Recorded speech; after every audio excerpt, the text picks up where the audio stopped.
Hey developers! In the previous lesson we worked on HTML. So in this and the next lesson we're going to work on CSS. Let's see how our piano looks without any CSS styles, only HTML.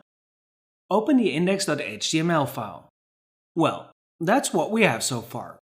Our task is to turn this into this. Click on this tab. And then click on this icon. Now we have the HTML code on the left and CSS is on the right. Alright, let's start with adding CSS styles for the body tag. To get rid of the default margins, we type in margin 0. Since we need to use all the width and height of the viewport, we write width 100% and height 100 VH.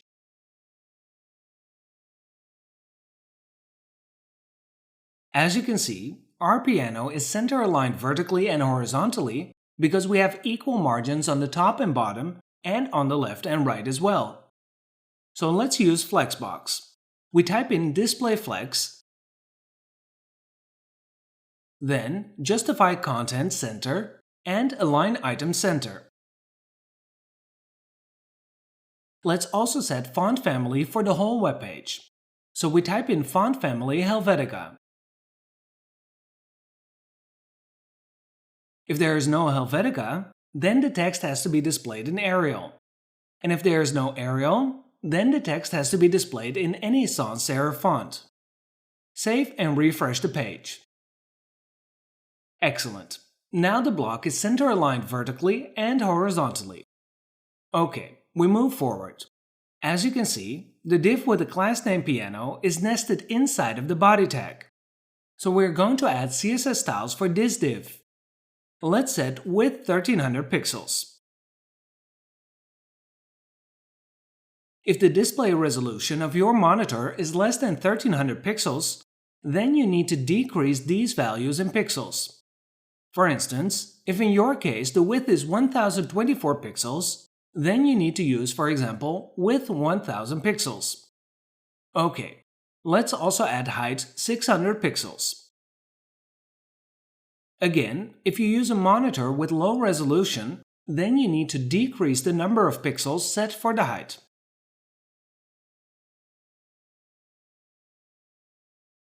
Let's use this color for the background. Save and refresh the page. Good.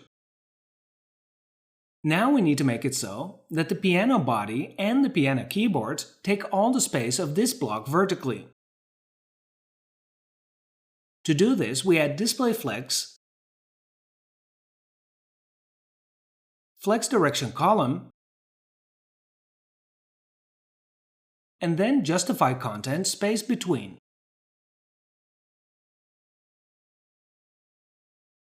As a result, we see the piano keys at the bottom and the piano body at the top. Let's center align these elements horizontally. So we add align item center.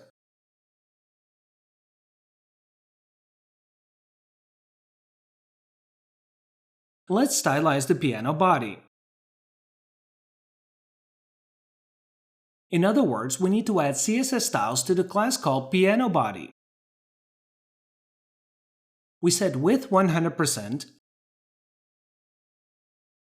and also height 100%. Inside of the piano body, we have three divs with the classes piano speaker, piano interface, and another div with the class name piano speaker. These divs have to be center aligned horizontally. So we add display flex, align item center to the class called piano body. We need the left speaker on the left, and it must have this margin on the left. The right-sided speaker must have this margin on the right. The piano interface has to be placed between the speakers. To implement this, we need to use justify content space around. When we use space around, then the elements will be with half-size spaces on either end. Good. Next, let's stylize the speakers. So we type in piano speaker and then we set width 300 pixels and height 150 pixels. Again, if you use a monitor that has a width lower than 1300 pixels, you need to decrease these values. To have the speakers with rounded edges, we add border radius 15 pixels. Now, the question is how we can make this visual effect so that our speakers have this kind of texture. The answer is that we don't even need to use any images. We can do this with CSS. Alright, let's search for CSS patterns. Click on this link to the CSS patterns gallery. Here's the pattern that we need to use. It's called carbon fiber. To apply this pattern, just copy these lines of code and paste them here.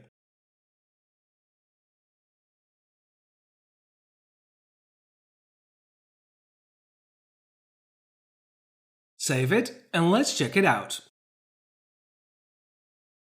And there. Excellent. It looks really cool. Now we're going to add some CSS styles to the class called Piano Interface. We set width 500 pixels and height 200 pixels. Let's apply border radius 10 pixels.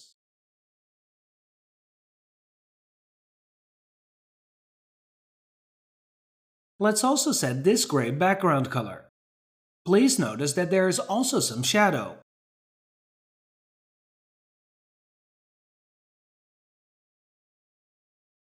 So we use this color. And of course, we need to add box shadow.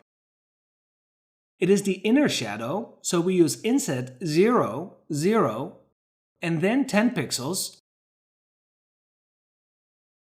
And this is the color of the shadow. We make all the text in white.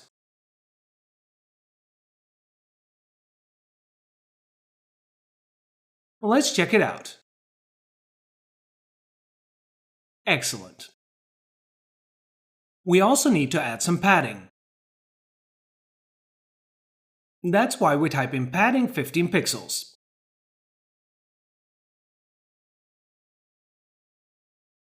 And to make it so that these paddings are not being added to the size of the interface, we need to add box sizing border box.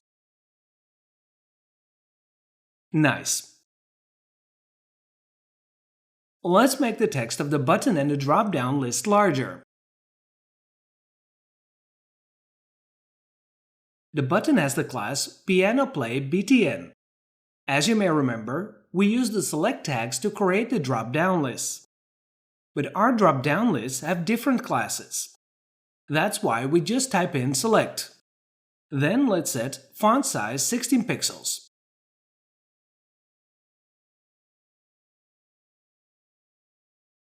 Great, everything works properly. In the next lesson, we will stylize these elements to make them look like real piano keys. So that's all for this lesson. I look forward to seeing you at the next one. Bye bye.